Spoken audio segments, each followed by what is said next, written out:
Schrags, who's popping out to you in this NFC picture headed towards the playoffs? Let's talk about Trey Lance. Here we go. Like, we were wondering if it's going to be week 5, week 7, week 10. How about week 17 of the NFL season?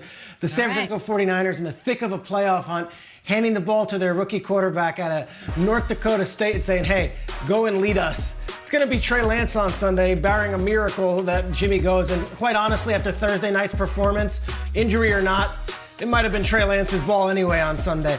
Thursday night was catastrophic for the 49ers.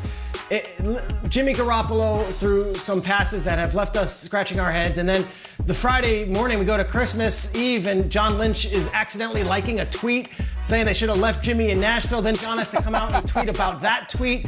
This is just wild 72 hours. And then the injury news.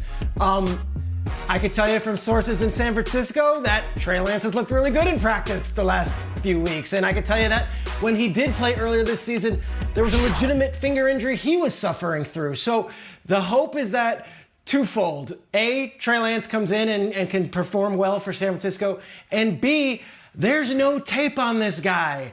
Who knows what you have to prepare for so that their opponents the next 2 weeks, including the Rams in the final game of the season, don't know what to expect, and Kyle Shanahan can draw some stuff up and they can eke out a couple wins and get into the playoffs.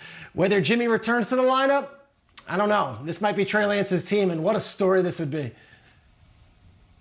Peter, I sure hope Trey Lance has been balling at practice and he comes out and shows something, man, because when you look at this Kyle Shanahan offense, I think he's really needing for a quarterback with those capabilities to just go out there and take this offense to different heights, right? Because I think with Jimmy Garoppolo, this San Francisco 49ers offense, they're right there. They can't get any better.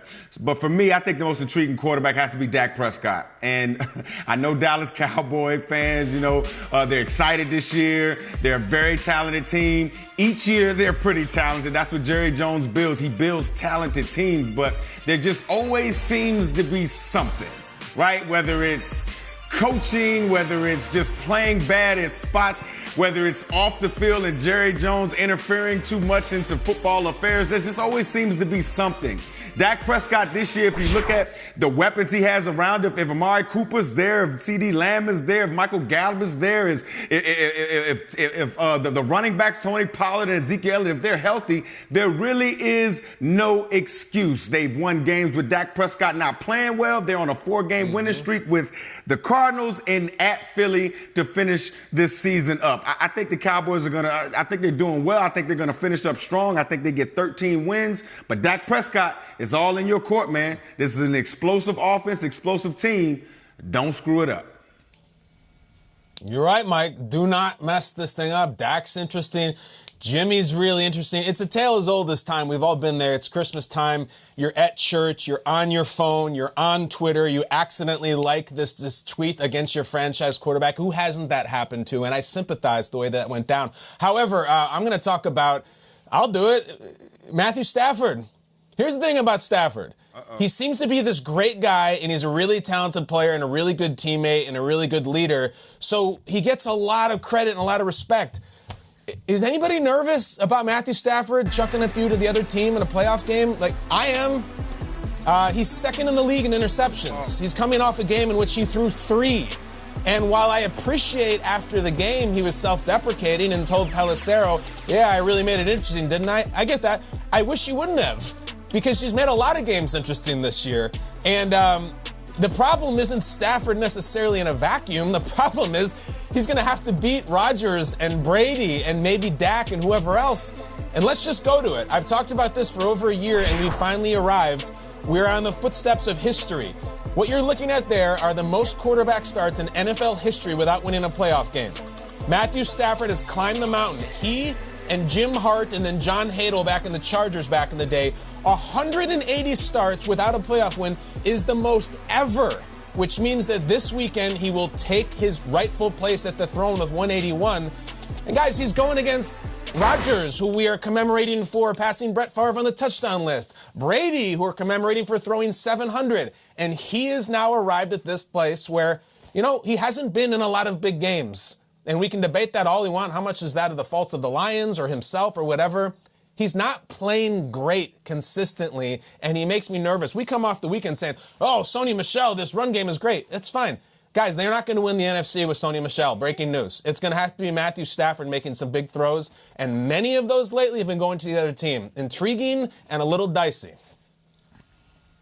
And for the 5th year in a row, Kyle, one thing that's remained consistent on the show, you and I are co-captaining that dinghy of doubting Thomases, where we have to see it to believe it with Matthew Stafford. I'm so with you. We've been there together this entire time. We'll see if he does it. I'll go to Kyler Murray. I mean, I could not love him more. I think he is the most talented quarterback in the National Football League. Last year, Kyler Murray, 2-5 down the stretch. Cardinals missed the playoffs. This year, I mean, I sort of said it was the injuries. They didn't run him a ton the first. I was like, they're going to save him. He's going to be fine. He's not going to fade down the stretch. I gave him the benefit of the doubt. But it's happening again. The Cardinals, they're in. They're going to the playoffs, but they have lost 3 straight. They got to figure it out. They're going to get knocked out immediately if they don't. So I think we're underestimating DeAndre Hopkins, how good he is, what he's meant. But that's fine. I'm not trying to be dismissive of that. But Kyler Murray, you are a former #1 overall pick. You are as completely exciting and dynamic a playmaker as we have in this league.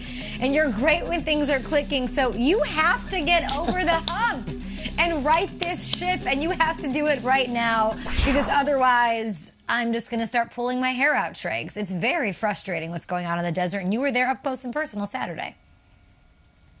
Yeah, and it just wasn't happening. It was, a lot of things were wrong. You mentioned no DeAndre Hopkins. It has not clicked in the last 3 weeks. And I'll tell you, being there up close and personal, we love Christian Kirk as an option. We love A.J. Green as a veteran. Gosh, I know James Conner and no DeAndre Hopkins. They felt it. And Kyler, he can't do it all himself. And there needs to be a little bit more urgency maybe from that team, because they're in the playoffs. But gosh, you can't go into the playoffs being losers of 3, 4, 5 straight games. It's just not going to happen.